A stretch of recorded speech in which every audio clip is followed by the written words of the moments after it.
तो हेलो नमस्ते अस्सलाम वालेकुम और सारे देवी देवताओं की जय। भाई किसी ने अपना ये दुख शेयर किया है, लेकिन सबकी वही प्रॉब्लम है कि भैया हमारे पितर तो एक ही है, तो पहले तीन चाचाओं लोग के घर पे गाड़ी बंगला सब कुछ है, हमारे घर पे कुछ नहीं है। और मैं घड़ी घड़ी बोलता हूँ ऐसे हज़ारों सवालों की जवाब ऑलरेडी यूट्यूब पे है। ये सिस्टर ने भी शायद तक मेरे वो वाले वीडियोज़ देखे नहीं है। तो एक भाई है, एक बाप है, उसके चार बच्चे हैं, उसमें से तीनों ने पितरों को पूज लिया है। बाप ने तो दुख दिया ही था खानदान में, उसकी तो पितरों की उसकी तो मुक्ति हुई नहीं। जब भी वो पितर बन गया तो घर वाले परेशान होने लगे। उसमें से तीन जन तांत्रिक के पास गए, उन्होंने बोला भाई हमारा घर बार नहीं चलता, ऐसा वैसा, पिताजी की मृत्यु हो गई है, ये है वो है, तब से सब खराब है। उसने बोल दिया पितरों को स्थान दे दो, रोज़ भोग चढ़ाओ, तुम्हारा काम हो गया। तो बाप जो वजह से मुक्ति नहीं पाया तो वो पितर बन गया, वो नीचे के वालों को परेशान कर रहा है। नीचे वालों ने भी उसकी मुक्ति नहीं कराई कि उनके काम धंधे पैसे नहीं बन रहे, तो ये इनके पास चले गए तांत्रिक के पास। तांत्रिक ने भी अपने गुरु मुक्ति वाले से तो सीखा था नहीं, उसने भी अपनी शक्ति वालों से सीखा जो भोग चढ़ाने वाली, तो उसने वही वाली रेमेडी आपको दे दी। अब आप अपने पितर को नहीं पूज रहे, जिसने उसको दुख दिया, जिसकी वजह से आप तकलीफ़ में थे, उसके कर्मों के सिद्धांत पे उसको माफ़ी उसके लिए काम नहीं किया। आपने तांत्रिक की सिद्धियों को घर में लेके आ गया। जो पितर प्रेत तुम्हारे को परेशान कर रहा था, तांत्रिक की सिद्धियों ने उसको बंधन करके घर में खड़ा कर दिया। अब वो कुत्ते की तरह उनके बाजू में बैठा हुआ है। तो जो तुम भोग दे रहे हो, हवन दे रहे हो, या जो भी काम कर रहे हो, हवन तो करोगे ही नहीं तो बुरा हो जाएगा। तो जो भी भोग दे रहे हो वो सारी शक्ति जाएगी उनको, तांत्रिक की सिद्धियों को, उसमें से 10% वो पितरों को मिल जाएगा। तो भैया उनके तो काम धंधे बिजनेस पैसा सब कुछ बराबर। एग्जैक्टली भाई, मरने के बाद में उन्होंने तो डील कर ली है ना, वो तो एग्री है पैसे के लिए। उनको भगवान चाहिए नहीं, भगवत गीता नहीं चाहिए, कुरान नहीं चाहिए, पुराण नहीं चाहिए, कुछ नहीं चाहिए उनको सिर्फ पैसा चाहिए। तो आप मरने के बाद में जो तीन सूक्ष्म शरीर से मज़ा ले रहे थे, और ऊपर के तो तीन जागे ही नहीं, क्योंकि आपने कभी जाप ध्यान भक्ति कर्मा तो किया ही नहीं। तो नीचे के तीन पे कुंडलिनी घूम रही थी, वही तीन चक्र एक्टिव थे। मरने के बाद वही तीन तरीके का भोग लोगे, खाने का, सोने का और बैठने का। तो उसी घर में बैठे रह जाओगे मूलाधार की तरह, गणेशा की तरह बगैर, क्योंकि तुम गणेश नहीं हो लेकिन उसका नेगेटिव तत्व हो, तो कुछ दे नहीं पाओगे, बस आलसी लोग की तरह बैठे रहोगे।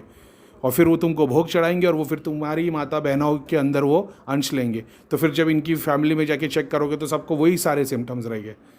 तो भाई अमीर होना, भाई राम और रावण से बड़ा कोई एग्जाम्पल नहीं। अमीर होना, पैसे वाला होना, कोई ये प्रूफ नहीं है कि भगवान के बंदे। तो क्या सारे अमीर शैतान की पूजा कर रहे हैं? बिल्कुल भी नहीं। मटेरियल बेनिफिट के लिए तुम क्या कर रहे हो? भगवान ने तुम्हारे लिए नियत कानून तय करके रखा है, तो तुम वो पैसा कमा रहे हो तो खुद के लिए गाड़ी बंगला ले रहे हो कि 10 मंदिर और दरगाहों में, मस्जिदों में डोनेट कर रहे हो, स्कूल के बच्चों को पढ़ा रहे हो? वो इंपॉर्टेंट है ना कर्मा के तौर पे।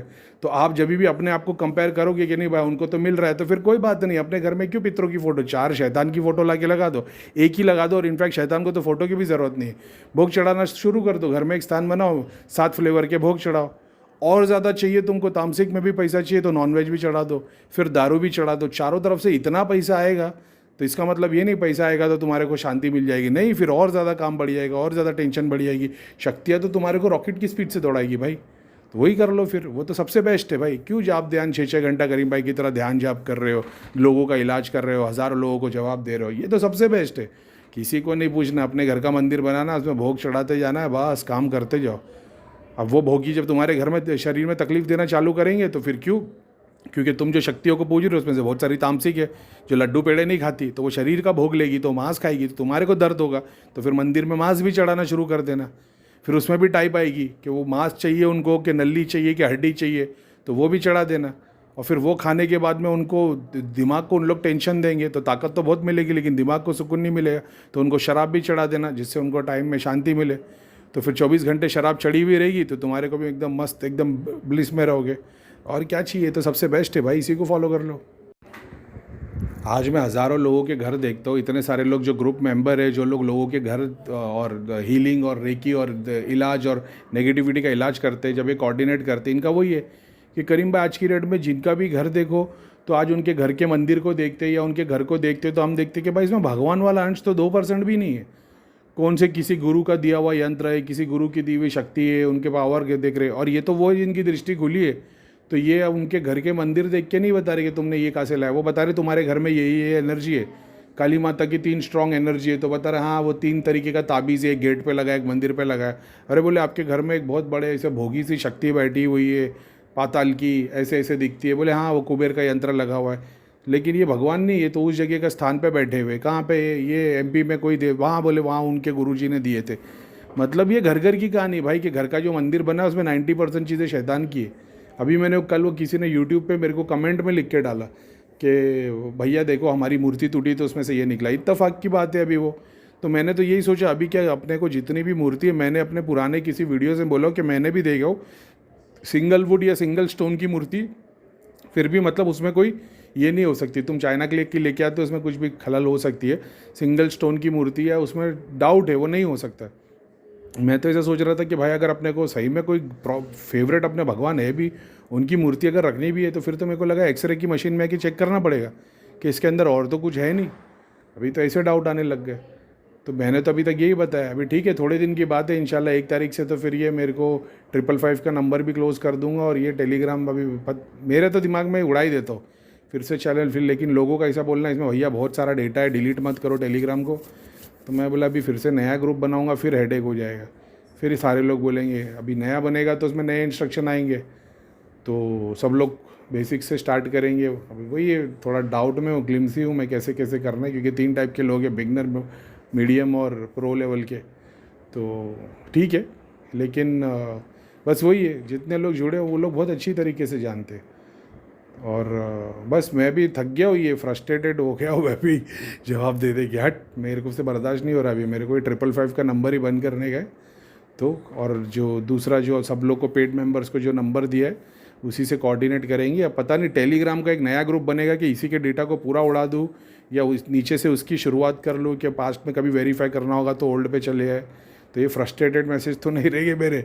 मैं हूँ नहीं यार इतना फ्रस्ट्रेटेड, मैं बहुत मस्ती मजाक करता हूँ। ये साला ना इन लोगों की वजह से मैं व्हाट्सएप वालों से, ख़ास तौर पे जो नए लोग हैं ना इंक्वायरी वाले, इनको ही लगता है कि करीम भाई बैठे हुए, तो ये सब इंक्वायरी डालते रहते, उनसे ज़्यादा फ्रस्ट्रेट हो गया। बहुत सारे नवे जिन्होंने फटाक से देखा, बस हाँ कितना 11,000 है ना, ठीक है पे कर दो ना, हाँ भाई क्या है करीम भाई बात कभी कर रहे हो। तो ये जिनके पास पैसा है लेकिन सब्र नहीं है, वो अपने लिए इज्जत नहीं है, तो फिर बाद में ऐसा लगता है भाई फटाफट फटाफट रिफ़ंड। मैं तो रोज़ कितनों को हटा रहा हूँ मैं। मेरे को समझ में आ गया कि भाई ये लोग कुछ काम के नहीं है, ये बस चाहे बस अब भाई पैसा लो हमारी प्रॉब्लम सॉल्व करो। ये पहले 50 धाम में तुम नहीं कर पाए तो कभी क्या होगा। ये सीखने के लिए नहीं आए, हमको सिखाने के लिए आए। खैर ठीक है, तो ये फ्रस्ट्रेशन वाले मैसेज तो बंद कर रही है। और मेरे को तो जितना जो रिस्पांस आया, मेरे को ऐसा लग रहा है लाइव का भी वही है, भी इंटरेस्ट है, लेकिन लोगों को मज़ा आ रही है कि करीम भाई टेलीग्राम पे ऑडियो डाल रहे, लाइव आ जाओ ना। तो लाइव के लिए कैमरा वैमरा सेटअप, मेरे बच्चे उनको पता चलता रिकॉर्डिंग चालू है। अभी वो छोटी थी तो देखो नहीं पुराने सारे वीडियो में वो दरवाज़ा ठोकती उसकी आवाज़ आती है, वो उठ जाती थी तो मैं रिकॉर्डिंग बंद कर देता था, सोती थी तो रिकॉर्ड करता था। ठीक है, अभी कुछ कुछ करेंगे, मेरे बहुत दिमाग में है अभी इसके ऊपर काम करने का।